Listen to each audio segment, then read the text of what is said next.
उन्होंने अपने करियर की शुरुआत करी थी एज अ केमिस्ट्री टीचर, फिर उन्होंने अपने YouTube चैनल की शुरुआत करी आज से कुछ साल पहले। उनका जो YouTube चैनल है उसका नाम है A2 motivation. Please give an energetic and warm welcome to the one and only Arvind Arora sir.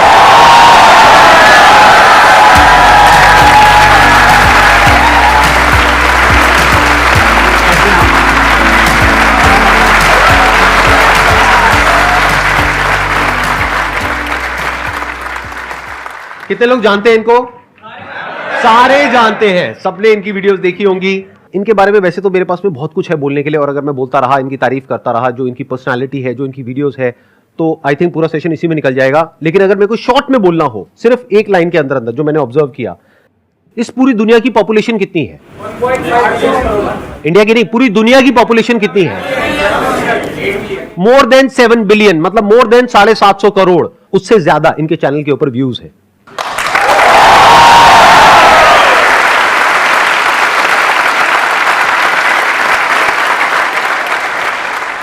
मशहूर होने की ख्वाहिश अब नहीं है मेरी, संदीप सर जानते हैं, बस इतना काफी है।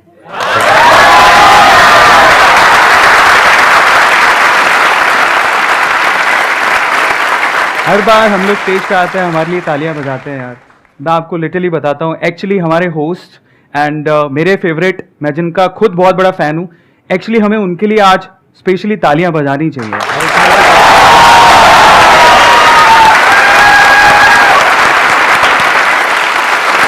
बैठिए बैठिए बैठिए।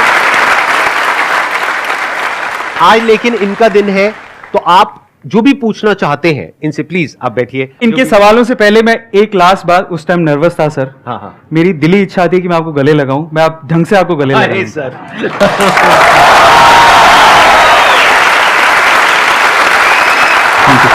You are doing fabulous job actually मैं पहले एक ऑफलाइन टीचर था, और वो भी गेट की कोचिंग करवाता था। उसके बाद मैं एक केमिस्ट्री टीचर बना, उसके बाद मैं ऑनलाइन आया, और 2019 में A2 मोटिवेशन मैंने स्टार्ट किया था, जहाँ पर मैं फैक्ट और मोटिवेशन की वीडियोस बनाता हूँ, शॉर्ट्स, एंड मैं एक राइटर भी हूँ, और अब एक एंटरप्रेन्योर हूँ। मेरा खुद का एक स्टार्टअप है जो कि बेंगलोर से हम लोग ऑपरेट करते हैं। सो ये मेरा रोलर कोस्टर राइड है। अब इस सेगमेंट में आप जो भी सवाल पूछना चाहें, स्वागत है आपका। आप रेगुलर वीडियो डालते हैं पर डे, मैंने जैसे आपके देखता हूँ कि आपकी वीडियो आती रहती है, तो उस कंसिस्टेंसी को कैसे बनाए रखने हैं आप? क्योंकि आपके बहुत सारे वर्क है, तो आप उसको मैनेज कर रहे हैं और साथ साथ वीडियो भी डाल रहे हैं। तो सर वो चीज़ में जानना चाह रहा हूँ। मैं जब YouTube पे आया था, तो मैं थोड़ा सा हमेशा फील करता हूँ कि जो आज का यूथ है, वो जब यूट्यूबर्स या सोशल मीडिया पे इन्फ्लुएंसर्स को देखता है, तो वो जनरली देखता है कि बहुत फेम है, बहुत पैसा मिल रहा है, उस वजह से वो लोग इस फील्ड में आना चाहते हैं। ये थॉट प्रोसेस थोड़ा सा नेगेटिव है, क्योंकि मैं इस वे में नहीं आया था। 2014 में मैं बताना चाहता हूँ कि मैं बहुत अपने आप को लकी मानता हूँ कि मेरे पास इतने 6 महीने के पैसे थे कि मैंने ब्रेक लिया। वो थॉट प्रोसेस बहुत इंपॉर्टेंट है, उसी के बारे में अभी बता रहा हूँ। वो 6 महीने का ब्रेक लिया, उसमें मैं खुद को एक्सप्लोर करना चाहता था कि मेरी कैपेबिलिटीज़ क्या है, मैं क्या करना चाहता हूँ। तब मुझे यूट्यूब की याद आई। मैंने कहा एक ऐसा प्लेटफॉर्म है जहाँ पे अगर मैं जो सीखा हूँ उसके अगर मैं एक वीडियो बना देता हूँ और उसे मैं अपलोड कर देता हूँ, तो मुझे अगर आप 10 साल बाद भी देखना हो, या मेरे बच्चों को भी सिखाना हो कि देखो मैंने ये इजाद किया था जिसकी वजह से मुझे फैसिलिटेट किया गया था, मैं एक वीडियो अपलोड करता हूँ, ताकि ये एक लाइफ टाइम तक सेव रहेगा। मैं इस वे से आया था। मुझे पैसा नहीं कमाना था, मुझे फेम नहीं कमाना था, मुझे अपने लिए वीडियो बनाना था, ताकि वो सेव रहे, ताकि 10 साल बाद भी भूल जाऊँ तो मैं रिकॉल कर सकूँ। और जहाँ तक रही अपनी लाइफ को मैनेज करने की चीज़, अगेन वो स्केड्यूल पे डिपेंड करता है। अगर आप प्रॉपरली अपने आप को, अपने स्केड्यूल को मैनेज करोगे तो आप सारी चीज़ें कर सकते हो। पहले थोड़ा डिफिकल्ट लगता था, क्योंकि पहले वन मैन आर्मी था मैं, अकेले ही खुद ही स्क्रिप्ट लिखना, खुद ही शूट करना, उसके बाद एडिटिंग में कहीं ना कहीं एक एडिटर था मेरे साथ में, बट फिर भी वहाँ पार्टिसिपेशन था। लेकिन अभी टीम हो गई है, तो मैं थोड़ा टाइम मेरा बच जाता है, अगेन थोड़ा ज़्यादा ही बच जाता है, तो मैं उसमें थोड़ा बहुत एक बुक लिखी है मैंने, वो भी लॉन्च हो गई है, उस पर भी मैंने काम किया, और फाइनली मैं अपने स्टार्टअप पे भी काम कर रहा हूँ। So it's all about your scheduling. अगर आप अच्छे से टाइम मैनेजमेंट, जो कि स्किल संदीप सर भी सिखाते हैं, अगर वो सीख लें, अपने आप को मैनेज करना सीखें, और सिर्फ लिखने से कुछ नहीं होता। आपने पेपर पे लिख लिया मैं इतने बजे उठूंगा, commitment is very much important. अगर आप अनुशासित हैं, कमिटेड हैं, तो आप आगे जा सकते हैं। और कई लोग अनुशासन को, यानी कि डिसिप्लिन को भी एक अलग तरीके से देखते हैं। उसका रियल डेफिनेशन ये नहीं है कि किसी भी काम को रेगुलरली करना, नहीं, चाहे वो काम आपकी पसंद का हो या पसंद का ना हो, फिर भी अपने फ्यूचर के लिए, अपने आप के लिए, अपनी फैमिली के लिए, अपनी सोसाइटी के लिए नापसंद होने के बावजूद भी अगर आप उसे कंसिस्टेंसी से करते हो, रेगुलरिटी से करते हो, दैट इज कॉल्ड डिसिप्लिन।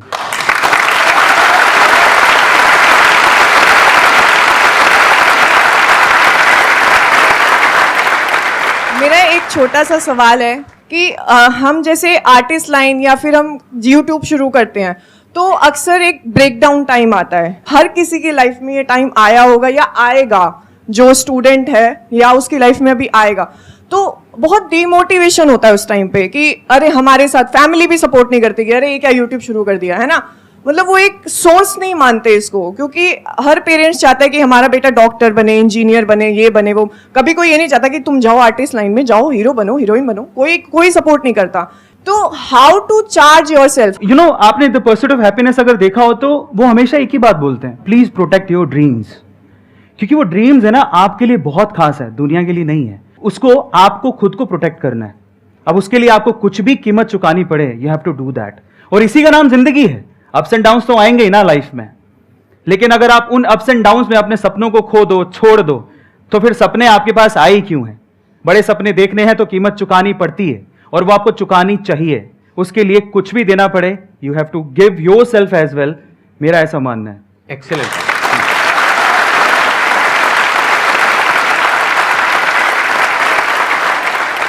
मैं आपको बताता हूं कि ये बात है, जब मैं बहुत छोटा था, मेरे मामा, मेरी नानी, हम लोग सब साथ में बैठे हुए थे, तो मेरे मामा ने मुझसे पूछ लिया कि जैसे बाय द वे तू करना क्या चाहता है?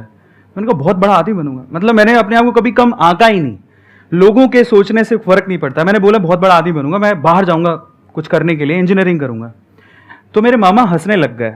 ऐसा होता है जनरली, लोग फैमिली में होता है, आप लोग कोई ना कोई आप पे हंसा होगा। तो उस दिन वो हंस लिए, मेरे मामा उस दिन हंस लिए। काश वो ना हंसे होते तो आज मुझे यहाँ ना देख रहे होते, पर हंस लिए। तो अच्छा है ना। तो अच्छा, तो हंसते मुझे बोले कि एक्चुअली मेरे जो फादर है वो शॉपकीपर है सर, बहुत छोटी सी दुकान है। तो मेरे मामा ने मुझसे उस दिन जो स्टेटमेंट कहा, वो मेरा one of life changing moment है। ही वो सेइंग कि मैं तेरे पापा को जानता हूँ, तू कल भी दुकान पे बैठता था, क्योंकि मैं 7 साल की उम्र से दुकान पे बैठ रहा था, कि तू कल भी दुकान पे बैठता था, आज भी दुकान पे बैठता है और कल भी दुकान पे बैठेगा। मैं मन में क्या सोच रहा था पता है? मैं बहुत छोटा था, मैं मन में क्या सोच रहा था, यार इसने मेरा भविष्य लिख दिया।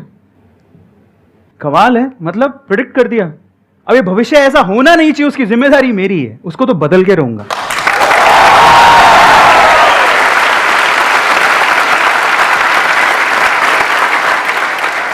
जब प्रॉब्लम्स आती है ना हमारी लाइफ में, तो हमारे पास में 2 ऑप्शंस होते हैं। एक है हम ब्लेम करने लग जाए अपने रिलेटिव्स को, फ्रेंड्स को, इसको उसको, सिचुएशंस को, लाइफ को, हर एक को ब्लेम करें कि मैं इसकी वजह से कुछ नहीं कर पा रहा। दूसरा ऑप्शन ये होता है कि जो भी आपको उल्टा बोल रहा है या आपको आगे बढ़ने से रोक रहा है, तो आपको गुस्सा आता है। जब कोई आपको उल्टा बोलता है, आपकी फैमिली में, फ्रेंड्स में, यहाँ पे वहां पे, मुझे भी बहुत बोला था जब मैंने अपना करियर शुरू किया था, इनको भी बोला था, सबको बोलते हैं। आपको ये समझना है कि अगर कोई आपको उल्टा बोल रहा है, आपको गुस्सा आ रहा है ना, आने दो गुस्सा। हाँ। बस उस गुस्से को चैनलाइज करो सही जगह पर। वही इन्होंने किया, और आज देखो इनके अंदर एक जोश है, एक आग है जो आप लोग फील कर पा रहे होगे, मैं देख पा रहा हूं। वो आग क्यों है? वो वहीं से लगी थी आग, वो जो आपके मामा जी ने वो बोला था। वीडियो में कोई प्रॉब्लम तो नहीं है ना? नहीं, बिल्कुल नहीं, बिल्कुल। हाँ ठीक है, नमस्ते मामा जी।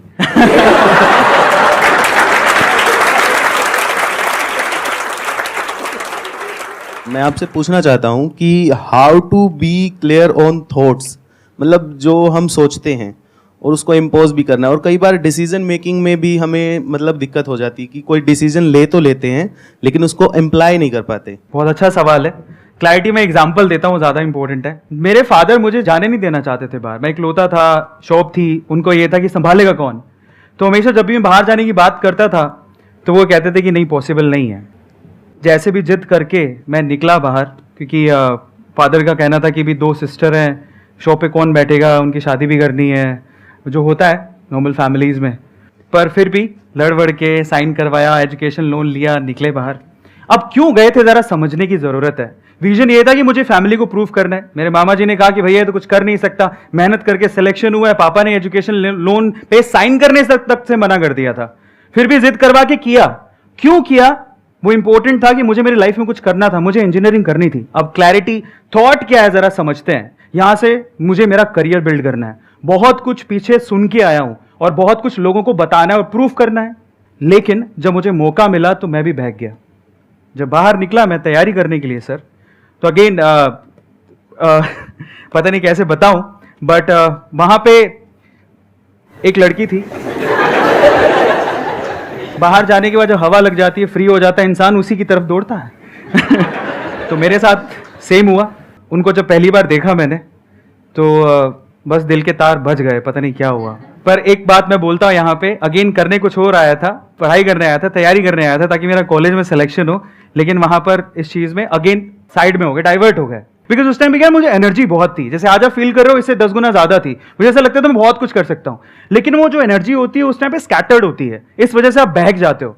लेकिन उसे अलाइन करना बहुत जरूरी है और उसके लिए एक पर्सन चाहिए जो आपको समझ सके। तो मुझे लगता था कि यार ये मेरी फ्यूचर वाइफ हो सकती है, ऐसा करके। यस जिन लड़कों को प्रॉब्लम होती है ना, जिनको लव एट फर्स्ट साइट हो जाता है, उनसे ना मैं आपको एक सवाल पूछता हूं। सवाल ये है कि जिस मोहतरमा के ख्यालों में आप 24 घंटे मशरूक हैं, जिस मोहतरमा के ख्यालों में आप 24 घंटे मशरूक हैं, वो सिर्फ आप ही की है, इसका कोई प्रूफ है?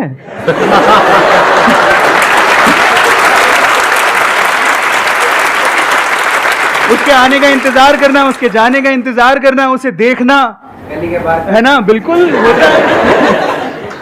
6 महीने मैंने खराब कर दिया, कुछ पढ़ाई नहीं की, मैं भूल गया मैं क्या छोड़ के आया हूं, किन बातों को यार प्रूफ करने के लिए छोड़ के आया हूं यार, वो सब भूल गया मैं।